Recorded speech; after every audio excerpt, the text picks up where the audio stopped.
अगर आपने अभी तक सभी पार्ट नहीं देखा है तो आपको मेरे YouTube चैनल पे सारे पार्ट मिल जाएंगे। पहले जाकर उन्हें ज़रूर देखिए, फिर इस पार्ट को आगे देखें ताकि आपको पूरी कहानी अच्छे से समझ आए।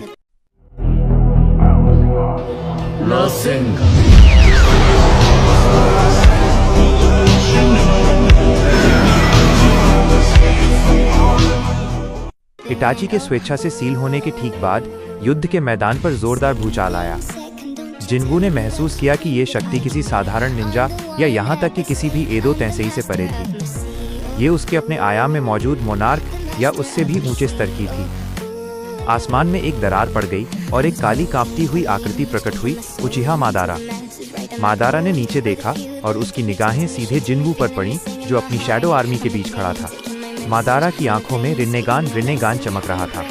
ओबितो, मादारा की आवाज़ जोरदार थी। ये कौन है? इसकी शक्ति चक्र आधारित नहीं है, लेकिन यह मेरे स्तर को छू रही है।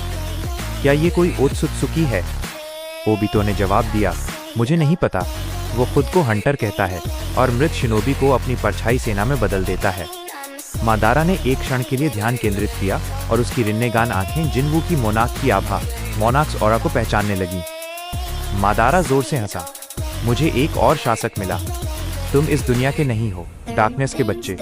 तुम मेरे जैसे ही शक्ति के प्यासे लगते हो। जिनवू ने मादारा की ओर देखा। मादारा का अहंकार और शक्ति का प्रदर्शन जिनवू को उसके सबसे शक्तिशाली राक्षसी दुश्मनों की याद दिला रहा था। मैं शक्ति का प्यासा नहीं हूँ, मैं केवल वापस जाना चाहता हूँ, जिनवू ने कहा। मादारा ने उसकी बात अनसुनी कर दी। उसने अपना हाथ आसमान की ओर उठाया और एक विनाशकारी jutsu का उपयोग किया। टेंगाई शिनसेई, दो विशाल उल्कापिंडों मीटियर्स को उसने आसमान से युद्ध के मैदान की ओर खींच लिया। यह दृश्य इतना भयानक था कि एलाइड शिनोबी फोर्सेस में दहशत फैल गई। भागो! काकाशी चिल्लाया। कोई भी jutsu इसे नहीं रोक सकता। नारुतो और किलर बी भी डर गए। वे जानते थे कि उनकी संयुक्त शक्ति भी इसे केवल धीमा कर सकती है। जिनवू ने अपनी आंखें बंद की। उसके पास अब सोचने का समय नहीं था। सिस्टम, सारी शक्तियां मुक्त करो। जिनवू ने अपनी पूरी domain of the monarch skill को सक्रिय किया। एक विशाल काला गोलाकार क्षेत्र युद्ध के मैदान के चारों ओर छा गया, जिससे उसकी अपनी शैडो आर्मी की शक्ति और गति 50% बढ़ गई। जिनवू ने अपनी शैडो आर्मी के सबसे शक्तिशाली कमांडर्स को बुलाया, इग्रीस, टस्क और फ्यूजन समुराई शैडो। इग्रीस, टस्क, उन्हें रोको। इग्रीस और टस्क अपनी अधिकतम शक्ति पर पहले उल्कापिंड की ओर लपके। टस्क ने अपने ड्रैगन ब्रेथ का उपयोग किया और इग्रीस ने अपनी तलवार से लगातार वार किए। यह हमला इतना शक्तिशाली था कि पहला उल्कापिंड हवा में ही टूटकर बिखर गया, लेकिन मादारा ने दूसरा उल्कापिंड तुरंत नीचे गिरा दिया। ये सिर्फ एक शैडो है जो मेरी शक्ति को चुनौती दे रहा है, मादारा हंसा। जिनवू ने खुद को दूसरे उल्कापिंड के रास्ते में पाया। उसने अपने सभी रून स्टोन्स की ऊर्जा को अपनी मुट्ठी में केंद्रित किया। अगर ये शक्ति है तो मैं भी हूँ। जिनवू ने अपनी पूरी भौतिक शक्ति का उपयोग करते हुए उस उल्कापिंड पर हमला किया। क्रैश! एक भयानक ध्वनि हुई। उल्कापिंड पूरी तरह से धूल में बदल गया, लेकिन इस प्रतिरोध में जिनवू जमीन में 10 मीटर अंदर धंस गया।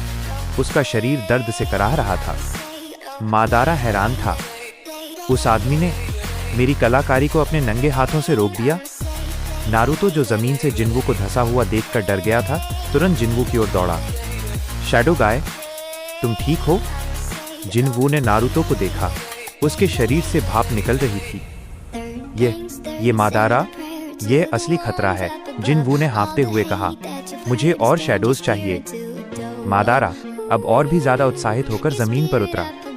उसके सामने अब अलायंस की सेना नहीं, बल्कि केवल 2 शैडो कमांडर्स और 2 जिनचुरिकी थे।